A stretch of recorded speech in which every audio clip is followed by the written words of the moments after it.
Long Ridge, going Chaong, Quezon ako. Then, I'm so happy nagkaroon ako ng aksidente noong time na yun.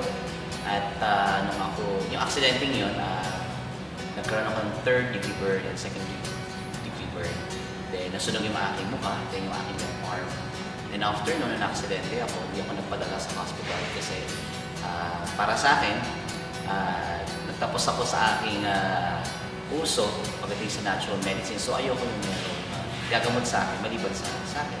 So I'm so happy na nung nakita ko o na-introduce sa akin yung napkin nung una o yung negative ion strip, hindi pa ako naniwala. So ginamit ko muna, which is yung very traditional and conventional approach. So naglagay ako ng mga topical use, topical ointment, then at the same time yung mga boost pad na yun. But it so happens, lalong lumala yung aking sunog o fever. One of my friends nagsabi na gamitin ko na yung napkin. But first of all, syempre, nagulat ako, na-surprise kasi how come yung napkin makakatulong doon sa aking sunog. But then, we're talking about pala yung negative ion o yung strip na yun. So, it so happened.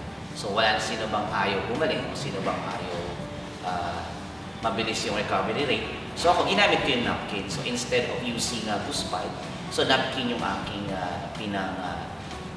tapal doon sa aking sunog sa left arm.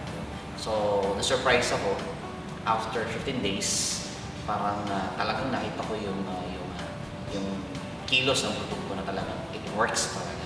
4 days ako nag-decide bago ko siya ginamit. So, after 15 days, so doon ko nakita yung napakagandang effect mismo